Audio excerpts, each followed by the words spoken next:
Abra sua Bíblia em Tiago, capítulo 1. Tiago, capítulo 1.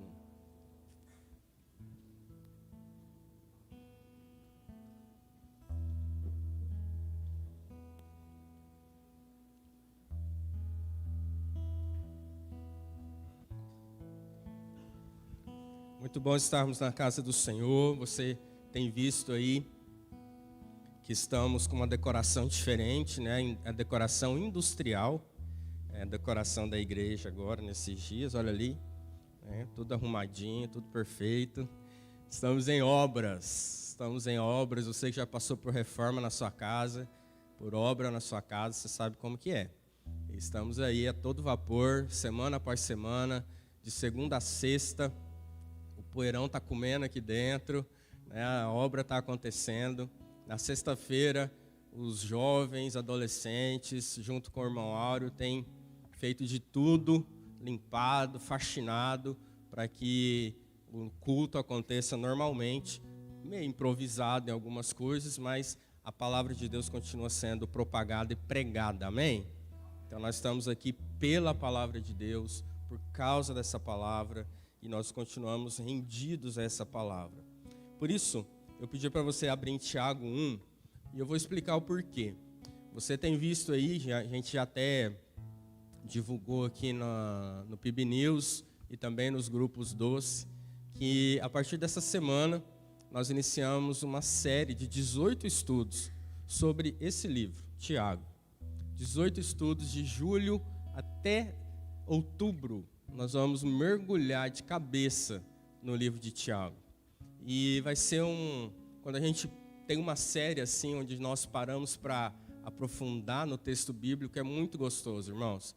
Então eu quero incentivar você, que já faz parte de um grupo, fica firme lá na Doce. Você que ainda não faz parte, procure um grupo, temos vários grupos aí que se reúnem durante a semana, na quinta, na sexta, no sábado, para que você, se não faz parte, faça parte, para ter essa comunhão como igreja e também aprender mais da palavra do Senhor. Nós temos aprendido muito da palavra do Senhor. Sim ou não, queridos? Você que faz parte da Doce aí, diga sim.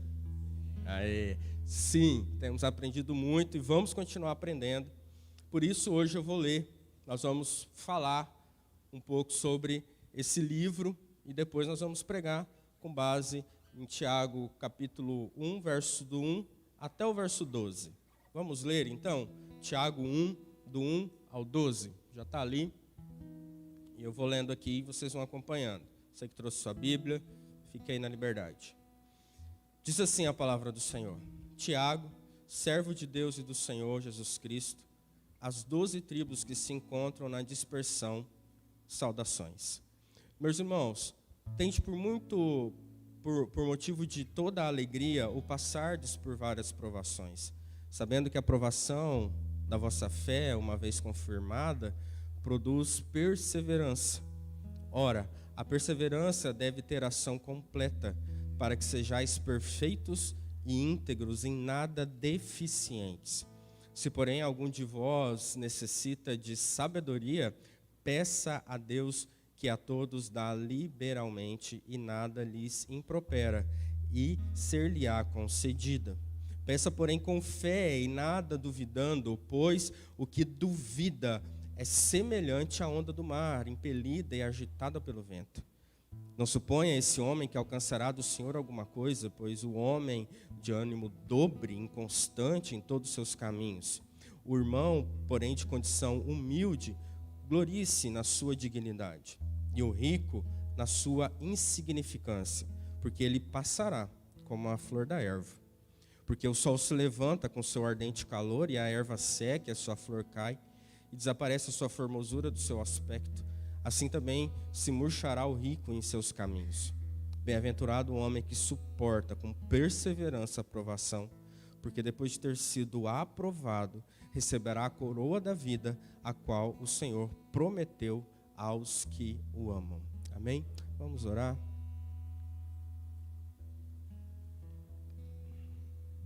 Aleluia. Pai de amor, na tua santa presença nós continuamos. Estamos diante da tua poderosa e santa palavra. a qual, ó Deus, nós nos rendemos nessa noite uma vez mais, diante, Deus, da exposição desse texto, que o Senhor, ó Deus, venha falar conosco, que o Senhor venha ministrar aos nossos corações, através desse livro tão poderoso, que é essa carta de Tiago. Abençoe, Senhor, não só nesse dia, mas também durante os meses que virão, onde estaremos sendo aperfeiçoados através desses estudos do livro de Tiago. Abençoe-nos, ó Deus, nós te pedimos e agradecemos. Amém. Amém? Amém, queridos. Então está aí a carta de Tiago.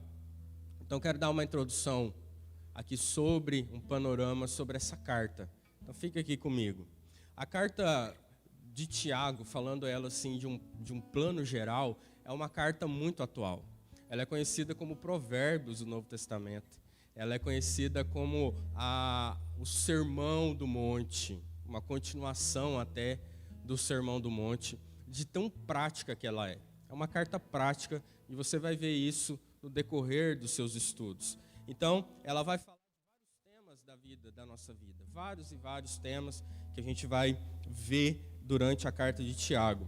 Tiago, nesse escrito dele, ele tem um tom muito pastoral, um coração pastoral, de ensinar mesmo o povo. Então vocês vão perceber que serão escritos textos de um alinhamento do coração para com o coração de Deus. Tiago escreve essa carta para resolver alguns problemas naquele tempo. Naquele tempo o povo estava passando por duras provações, por isso ele começa já falando de provação. Naquele tempo também o povo estava passando por tentações, e ele vai falar de tentações na carta. Eles estavam também com dificuldade de viver o que pregava, de viver o evangelho, e a gente vai ver ele falando sobre isso. Eles estavam vivendo de uma forma mundana para os estilos de vida da época, e ele vai confrontar isso. A gente conhece muito o Tiago quando fala sobre dominar a língua. Ele fala bem claro sobre o domínio da língua, da nossa fala, do que sai da nossa boca. Então, o Tiago vai tratar basicamente, profundamente dessas coisas e tantas outras. Então, o Tiago aqui, ele se apresenta. Eu acho muito interessante a apresentação de Tiago. Lá, logo no verso 1 do capítulo 1, ele diz assim: Tiago, servo de Deus e do Senhor Jesus Cristo. Tiago, servo de Deus e do Senhor Jesus Cristo. Tiago, quando nós olhamos o Novo Testamento, a gente vai ver pelo menos 3 Tiagos. A gente vai ver o Tiago, que é irmão de Jesus, que se torna um grande líder da igreja de Jerusalém. A gente vai ver Tiago, que era apóstolo, né, o filho de Zebedeu, irmão de João. A gente sabe, né, da existência de Tiago ali nos evangelhos, e ele caminhando com Jesus, estando ali próximo de Jesus. E aí tem outro Tiago, que é filho de Alfeu, que também fazia parte ali dos discípulos, dos 70 discípulos de Jesus. Enfim, nós cremos e todos têm em comum acordo que quem escreveu essa carta foi realmente Tiago, irmão de Jesus Cristo, o próprio irmão de Jesus. Prova disso é que Tiago, o apóstolo, filho de Zebedeu, ele morre antes mesmo dessa carta ter sido escrita. E Tiago, filho de Alfeu, ele não tinha nenhuma relevância naquele tempo, no meio ali dos discípulos, para escrever uma carta como essa. Então, realmente, foi Tiago, irmão de Jesus. No começo, pensa você tem um irmão, você tem um irmão? Vamos pensar no Tiago aqui, ó, o Lucas e o Tiago. Né? O Lucas desbanca aí como um Messias e começa a pregar e começa a sair por aí fazendo milagres, falando que é Cristo, né, naquela época. E aí o Tiago, o irmão dele, olha para ele e fala: esse menino está doido. Como assim? O que ele bebeu, gente?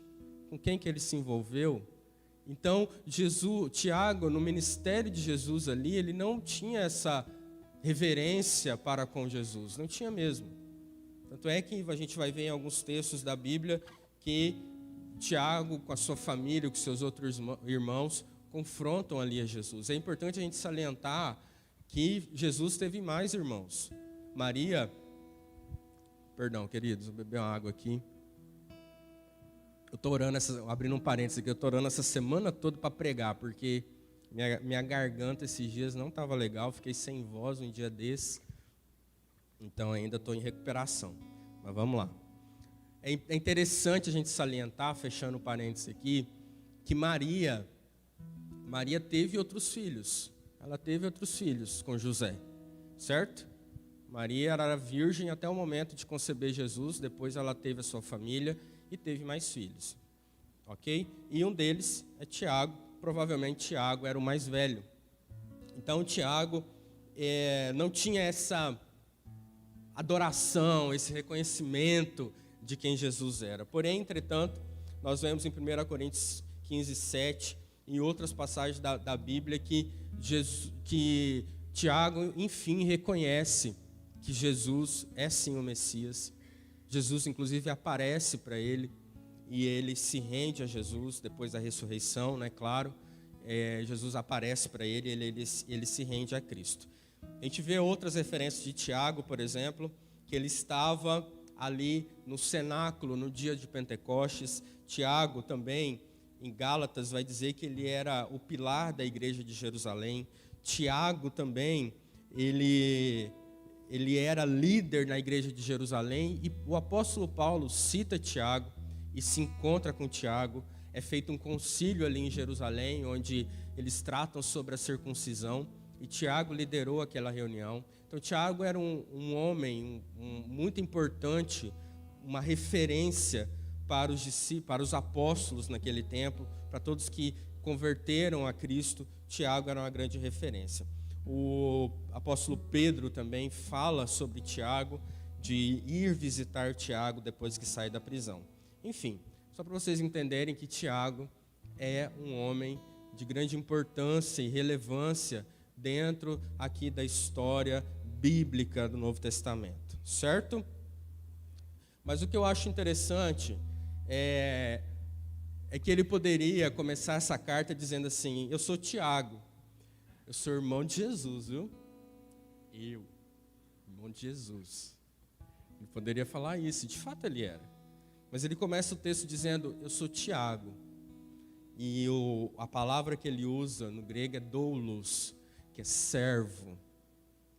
Ele, naquele momento, quando penso eu que Tiago teve um encontro real com o seu irmão, mas ao mesmo tempo com Cristo, ali agora, ele reconhece, o evangelho toca a vida dele, ele entende o seu papel no reino, e ele se declara, ele começa a carta dizendo: Tiago, servo de Deus e do Senhor Jesus Cristo.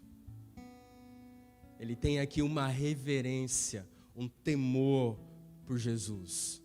Ele poderia muito bem dizer: eu sou irmão de Jesus. Valeu? Não.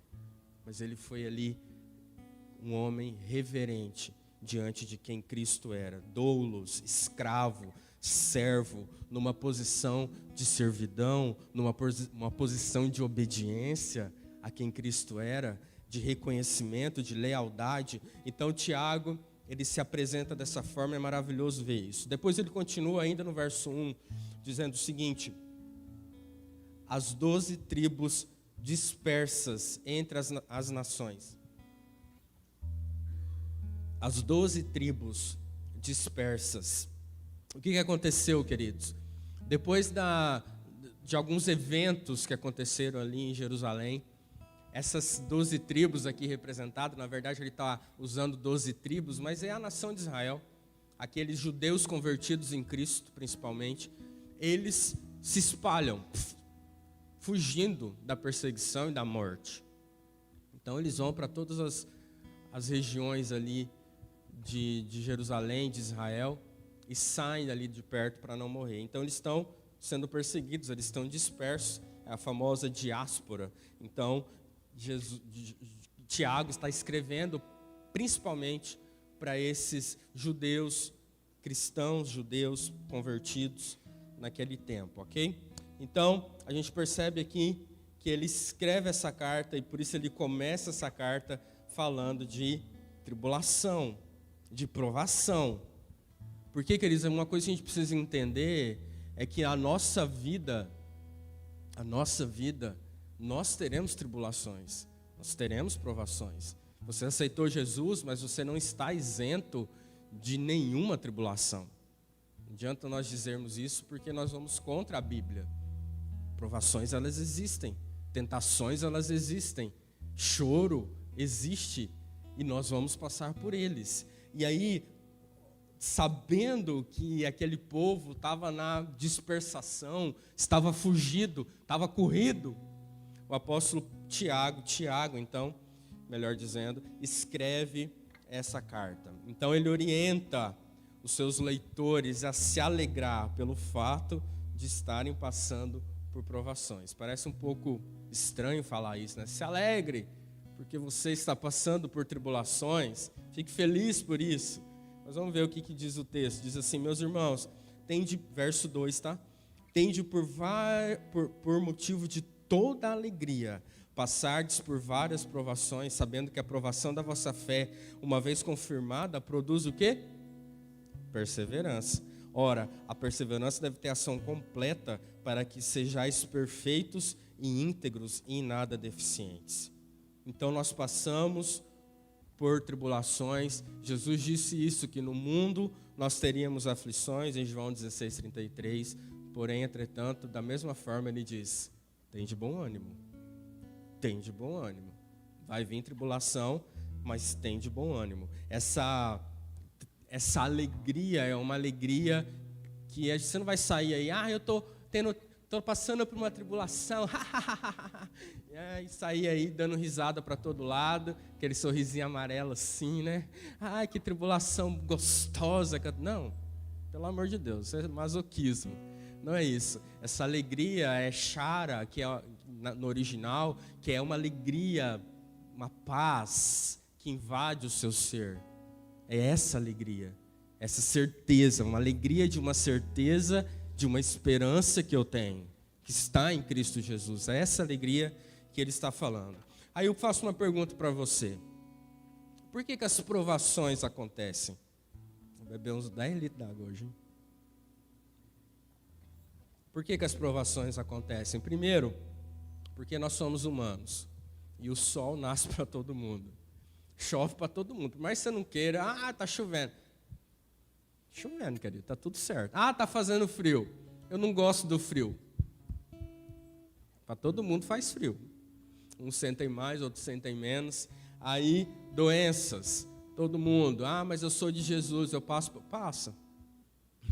Passa. A gente passa. A gente passa por doenças. A gente morre em Cristo. Se você não for...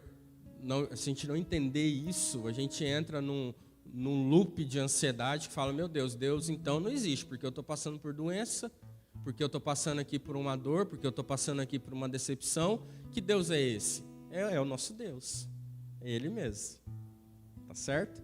É esse Deus, Ele não nos exime de nada. A gente passa, querido, nós vamos passar por todas as situações, a questão é como eu reajo a elas. Então, as provações, elas acontecem porque nós somos humanos. Encosta em você mesmo, dá um beliscão aí. Você é de carne ou você é um anjo? Então, você vai passar, né? Você tem pele, você tem cabelo, você sente dor. Eu estou aqui falando, igual eu disse para você, eu estou falando e minha garganta não está legal. E tá, vamos aí, vamos para frente. E você talvez está aí com a sua dor, com a sua angústia. Talvez você viveu uns dias que não foram legais, de perda, de luto. Para todo mundo, meu irmão. Então não fique se questionando: Deus, para que está me acontecendo? Não. Pergunte por quê. Não, por que está me acontecendo? Não, pergunte para quê. Para que isso vai me ensinar? A gente fica: por que, Senhor? Por que, Senhor? Não, pergunte para quê. O que isso vai me moldar? O que isso vai me ensinar? O que isso vai me reformar? Então vamos lá. As provações também acontecem porque nós somos pecadores, a gente cria problema. Você cria problema com a sua língua, como o Tiago vai falar aqui. Às vezes você fala demais, tropeça no seu falar, pronto, a aprovação. Aconteceu, eu estou sendo provado, não sei o quê, mas você criou. Você falou demais, você meteu a língua nos dentes e e meteu os pés pelas mãos e falou que não devia, e agora você está recebendo a consequência daquilo que você mesmo criou por causa da sua alma pecaminosa. Então a gente precisa pensar nisso. Você, às vezes, está passando por uma provação, uma tribulação por causa da sua atitude, ou da sua má atitude, ou da sua não atitude, por causa da sua inércia. Então nós passamos por tribulações assim. Ou, além de sermos humanos, pecadores, também as provações vêm por causa da nossa posição em Cristo. Talvez por conta de quem você é em Cristo, por causa de uma decisão que você tomou. Vamos pensar aqui na juventude. Agora eu sou de Cristo, eu decidi me abster de algumas coisas aí que acontecem na escola, nas redes sociais, do sexo, lá. Você vai receber algumas retaliações das pessoas, da sociedade, do diabo, por conta da sua posição em Cristo, ou por conta da sua posição diante da palavra, simplesmente como cristão. Você talvez vai receber algumas retaliações de Satanás, algumas retaliações de pessoas enviadas dele, e assim, porque a nossa luta não é contra carne nem sangue. Provações vão vir também por conta de, olha que interessante isso, de que a sua vida está sendo forjada para a glória de Deus. Então as provações vêm sobre você porque é o machadinho de Deus quebrando você, e esse vaso cheio de imperfeições e te quebrando para te fazer de novo. Então essa dor aí da quebra, você reclama a princípio, mas é o tratar de Deus. É a prova de Deus, é a forja de Deus. E interessante quando a gente pensa em provação é justamente isso. A raiz da palavra vai falar de prova, vai falar de teste, vai falar de fogo, inclusive. A gente passa pelo fogo. É como se aquele ouro bruto que foi arrancado lá da rocha, agora ele vai passar pelo fogo e vai sair um ouro puro. Assim é na sua vida. Você está sendo provado pelo fogo. É esse fogo que você está passando aí, que está quente, que está difícil, mas que é necessário para o meu crescimento, para o seu crescimento. É assim que funciona, querido. As provações, e é esse o tema da minha mensagem, as provações provam o nosso coração. As provações provam o nosso coração. Verso 3 diz o seguinte: sabendo que a provação da vossa fé, uma vez confirmada, produz perseverança. Perseverança. Então, durante a aprovação, você vai sendo amadurecido. Vai eu na água. Sei que é ruim ficar vendo as pessoas bebendo água, né? Você, tudo para, aí eu pego o copo, você fica olhando. Constrangedor. Mas é tranquilo, né? Todo mundo bebe água. Só não assim, sozinho no púlpito. Mas tenham paciência comigo. Vamos lá. Nas provações da vida, a nossa fé é testada para mostrar a sua genuinidade. Então a sua fé vai sendo trabalhada. Então a perseverança é o fruto de uma fé aprovada na provação. A perseverança é justamente isso, é fruto de uma fé aprovada na provação. Então a perseverança vai sendo forjada nesse processo do fogo aí. A perseverança, no Novo Testamento, eles usam a palavra dizendo que é uponome, que é a característica da pessoa que não se desvia do seu propósito.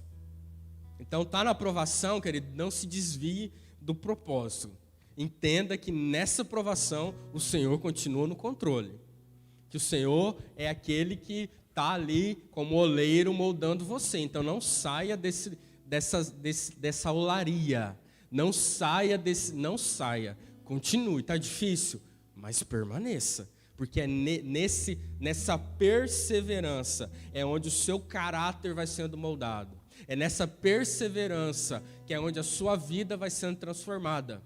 Então persevere, não desista, seja leal a Deus, continue passando pela provação feliz. E essa felicidade de saber que o Senhor é que está no controle. Mas a provação é de ordem financeira, é de ordem familiar, é de ordem de saúde, não sei, independente de que ordem for, querido, saiba que Deus está no controle dela. Deus está no controle, por isso tem alegria de passar por essa provação. É o que Tiago diz, tem de motivo de grande gozo. Então, em vez de murmurar, ficar reclamando, né?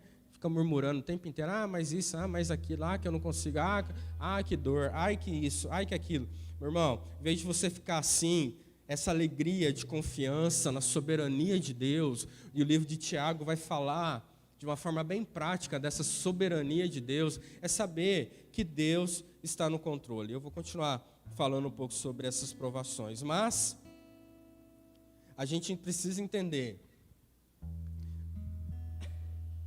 Lá vai, ó. A gente precisa entender, meu irmão, que essa forja, essa provação aí na sua vida, seja lá na escola, seja lá onde for, seja na sua casa, ela vai, além de moldar o nosso caráter, ela também revela os valores que nós temos. Como assim? Porque assim, se eu passo por uma provação na minha vida e fico olhando apenas para aquela provação, para aquela circunstância, e não tenho uma visão de futuro, de como isso de como eu vou sair disso e vou me tornar uma pessoa mais parecida com Cristo, eu estou apenas, com medo de perder o dinheiro, eu estou apenas, com medo de morrer, com medo de perder o relacionamento. Não, meu irmão, a gente precisa olhar para uma visão de futuro. Se tivermos essa visão de que, peraí, isso aqui está sendo moldado para a glória de Deus, porque eu vou sair daqui melhor, porque eu vou sair daqui mais restaurado, porque eu vou sair daqui com uma visão diferente, aí sim, Jó vai dizer isso. Jó 23:10 vai falar assim, mas ele sabe o meu caminho, e se ele me provasse, sairia como ouro. Então Jó estava passando aquela provação toda dele, ele sabia que era do Senhor, então ele falava, eu vou continuar, eu vou permanecer, eu não vou me desviar disso.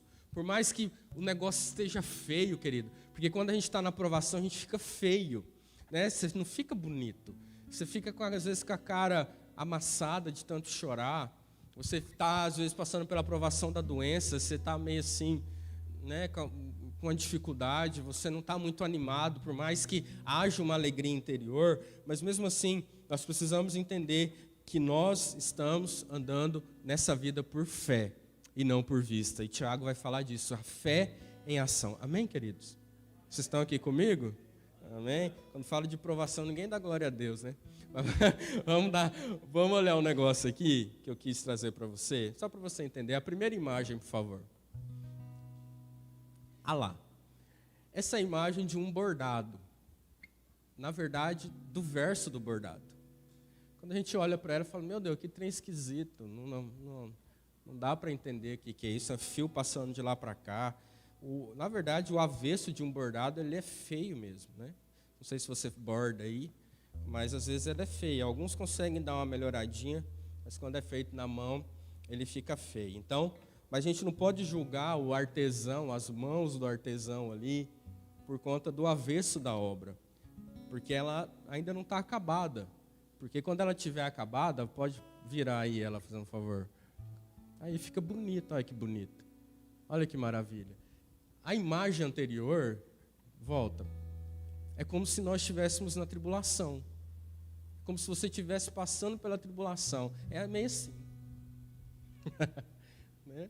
É meio trem assim, meio enroscado, parece que não está meio fora de ordem, parece que não está nada certo.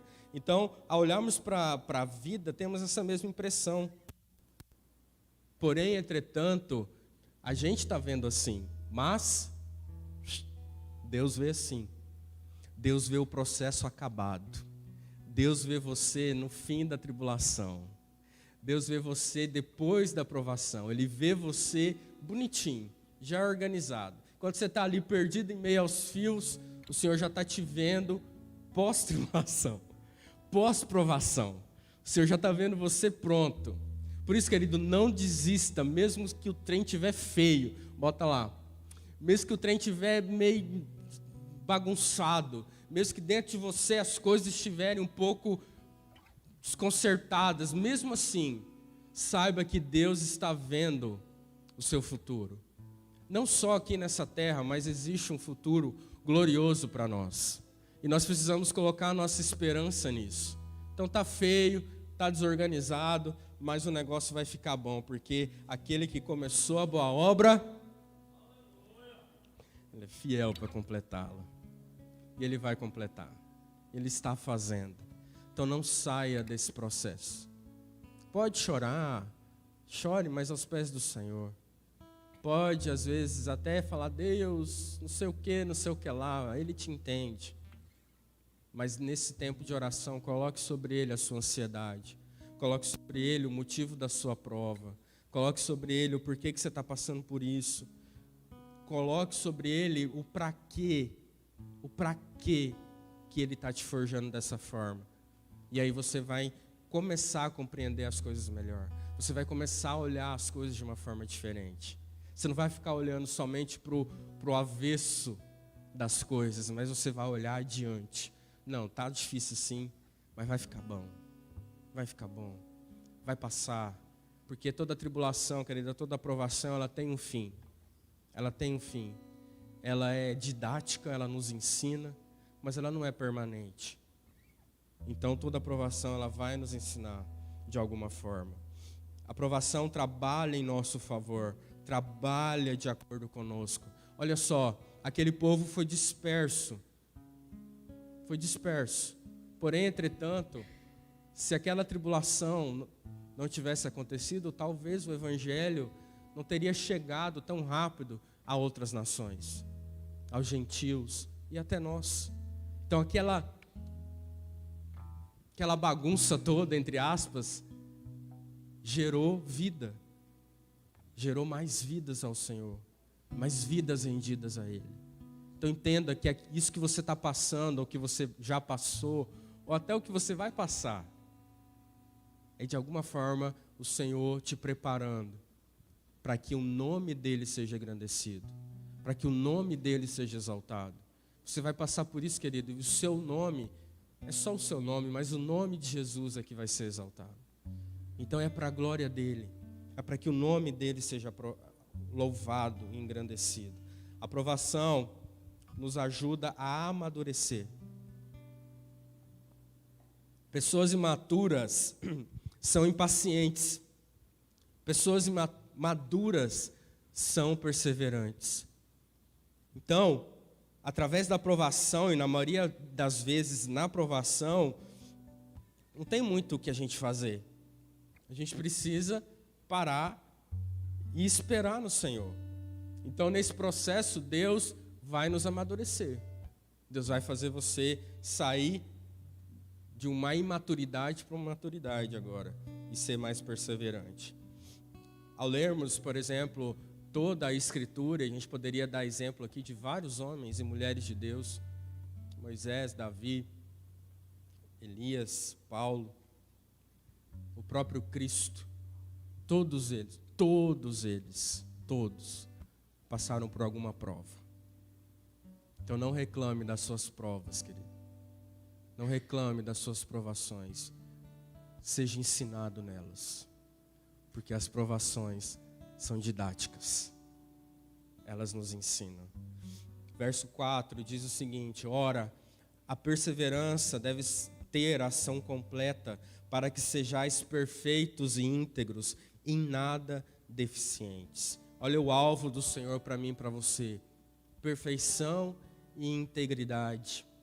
E essa perfeição não é você ser a melhor pessoa do mundo, não. É ser uma perfeição em Cristo, ser mais parecido com Cristo, né? Nesse processo de transformação que Cristo faz na minha e na sua vida todos os dias. É esse processo, nós vamos sendo aperfeiçoados até o dia de Cristo. Lá sim, nós seremos perfeitos. E íntegros, o Senhor quer que nós sejamos íntegros, em nada deficientes. E aí é uma ponte para o verso 5, que diz assim: se porém algum de vós necessita de sabedoria, peça a Deus, que a todos dá liberalmente, em nada lhes impropera, e lhe será concedida. É interessante, a tradução aqui da palavra necessita, que também é a mesma raiz da palavra deficientes. O que Tiago está querendo dizer aqui para mim e para você é: vocês precisam ser perfeitos e íntegros, certo? Em nada deficientes, ok? Mas se vocês forem deficientes em alguma coisa, peça sabedoria. Peça a Deus, porque Ele dá. E Ele dá liberalmente. E nada lhe impropera, ou seja, Ele não rejeita. Ele vai te dar, se você pedir sabedoria. E nós precisamos, aí as provações provam o nosso coração, porque diante da provação, e Tiago ainda está falando de provação, nós precisamos de sabedoria, e não é pouca não. Diante da provação, você precisa pedir: Deus, me dê sabedoria, porque se a provação for de ordem familiar, e muitas vezes é assim que acontece uma tribulação lá na sua família, uma briga do marido com a esposa. Se nós não tivermos sabedoria no meio dessa provação, o que vem na sua mente para fazer? Separar, que aí já resolve esse problema, não sei o que lá, cada um para o seu lado, tem paz, quer paz, não é? Então assim, quando nós estamos numa prova, querido, a primeira coisa que você tem que fazer é parar, é orar, e é pedir para Deus sabedoria para lidar com aquela situação. Se é financeira e você não tiver sabedoria, você vai meter os pés pelas mãos, fazer um empréstimo, vai se embolar mais ainda. Se é de ordem relacionado ao seu emprego, se você não tiver sabedoria vinda dos altos céus, pode piorar a sua situação lá. Ou na escola, com seu amigo, enfim. Qualquer situação onde nós somos provados, nós precisamos parar. E parar mesmo, e pedir para o Senhor, assim como o nosso querido escritor de Provérbios, Salomão, vai pedir ao Senhor, e pediu ao Senhor sabedoria. Ele foi sábio a pedir sabedoria. E nós precisamos pedir sabedoria ao tratar de qualquer situação no meio da provação, porque às vezes no meio da provação nós queremos tomar uma decisão. E sabe o que você tem que fazer muitas vezes na provação? Nada. É esperar. É pedir sabedoria do Senhor para que Ele te ajude a lidar com aquela situação. E aí sim você vai tomar uma decisão. A pior coisa que nós fazemos é, diante de uma provação, de uma prova, de uma situação difícil, sair tomando decisão aí, de qualquer forma. Não tome decisões em momentos de provação. Talvez a única decisão que você precisa tomar é ir aos pés do Senhor e pedir para Ele sabedoria. Sabedoria para usar bem a palavra do Senhor. Sabedoria para olhar a vida com os olhos do Senhor. Há pessoas que são muito inteligentes e talvez vão tentar resolver esse problema na sua inteligência. Não, querido. Resolva na sabedoria que vem dos altos céus. Sabedoria só o Senhor pode nos dar. E é a melhor ferramenta que nós podemos ter na nossa vida, é a sabedoria. E a palavra de Deus ainda vai dizer em Provérbios que o temor do Senhor é o princípio de toda sabedoria. Então, quando eu amo ao Senhor, quando eu temo, esse temor relacionado à rendição, a amor, eu temo, eu amo, aí sim eu vou ter sabedoria para lidar com tudo.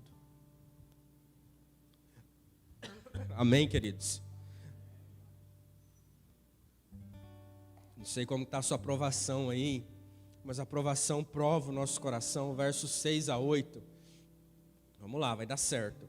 6 a 8 diz o seguinte: peça porém, com fé, de nada duvidando, pois o que duvida é semelhante à onda do mar, impelida e agitada pelo vento.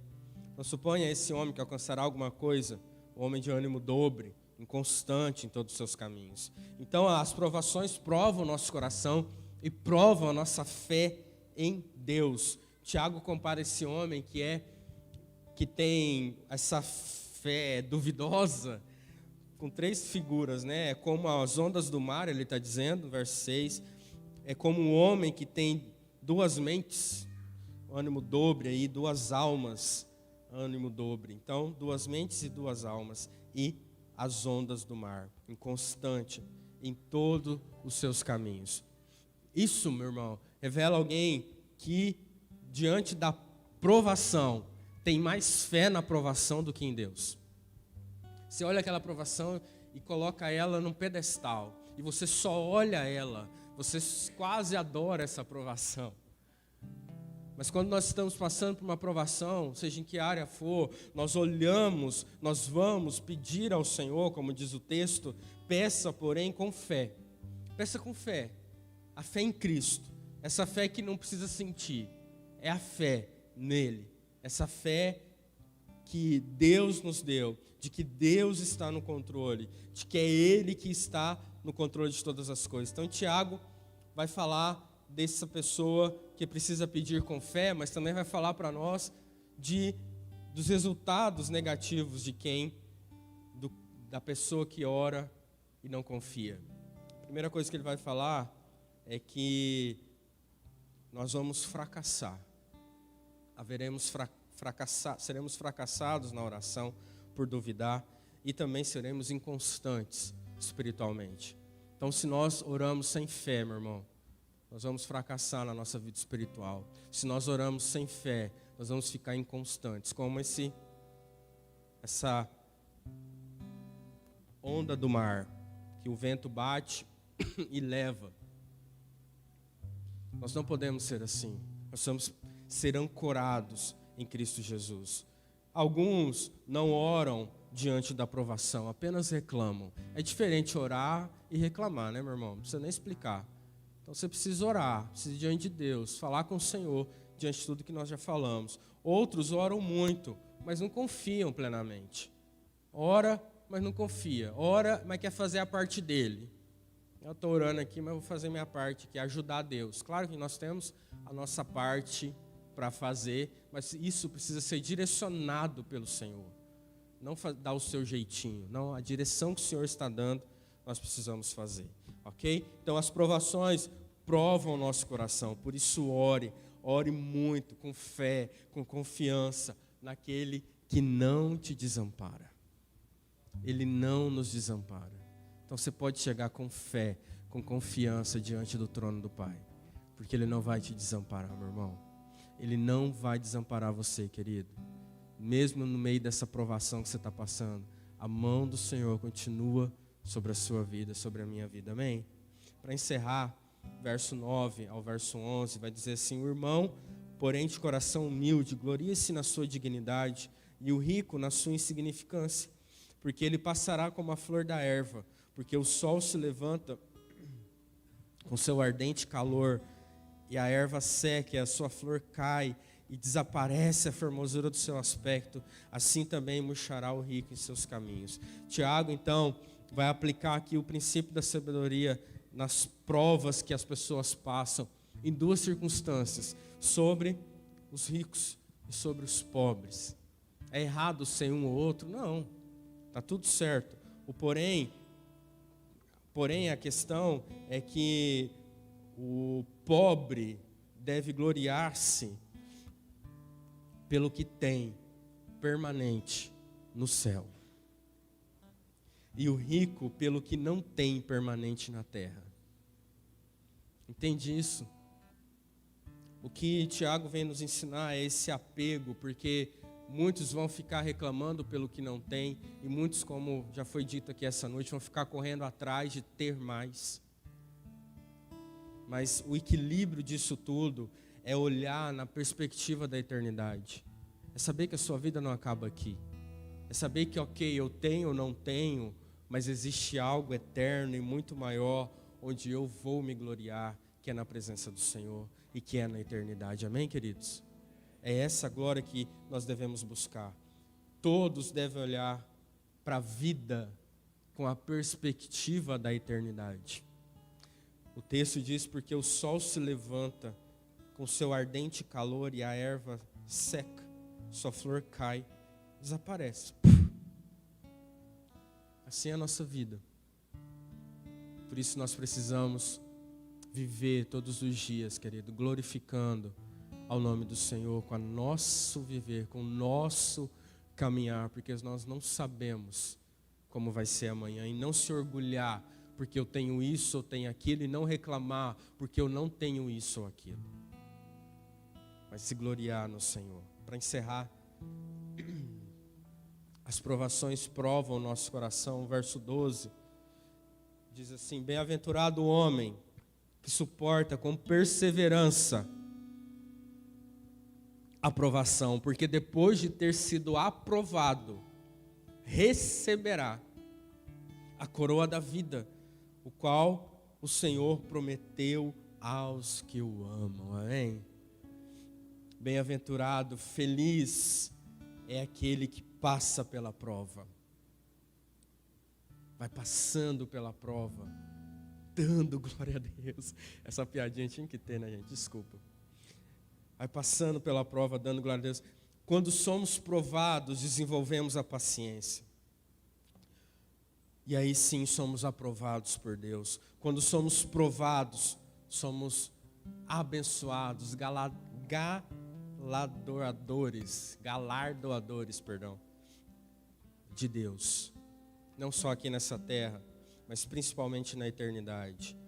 A Bíblia diz, e eu gosto muito desse texto, 2 Coríntios 4,17, o apóstolo Paulo dizendo: porque a nossa leve e momentânea tribulação produz para nós peso eterno de glória. Peso eterno de glória.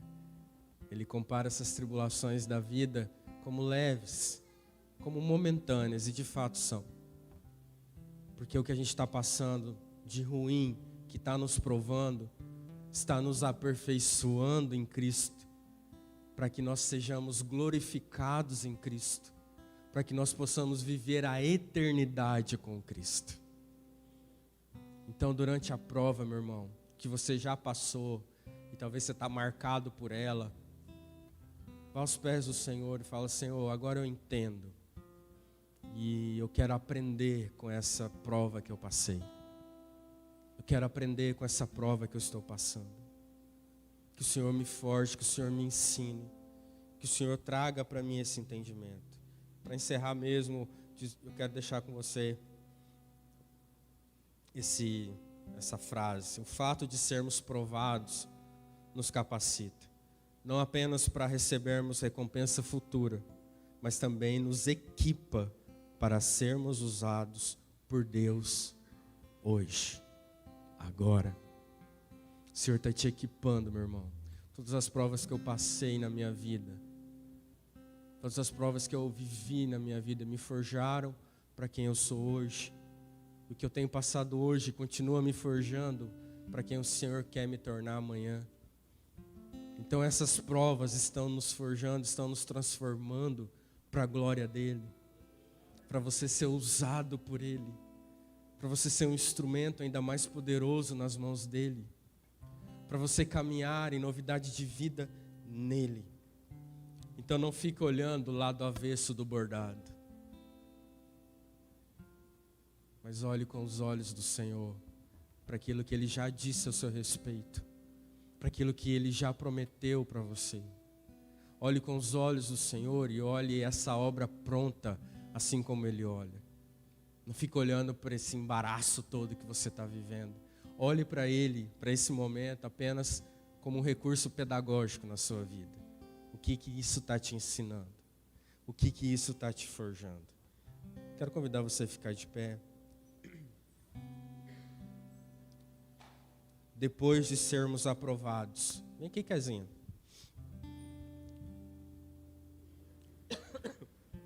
Como diz o texto, verso 12. Feliz é o homem que persevera na provação. Persevere, meu irmão, na provação.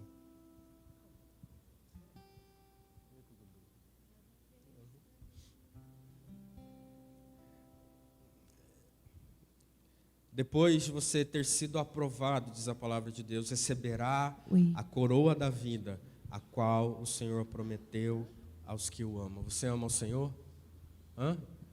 Amém? Você ama Jesus? Nós precisamos amar Jesus. O nome sobre todo nome, o amado das nossas almas. Para que nós nos alegremos de fato diante da tribulação e perseveramos todos os dias diante das lutas. Não tire os seus olhos de Jesus.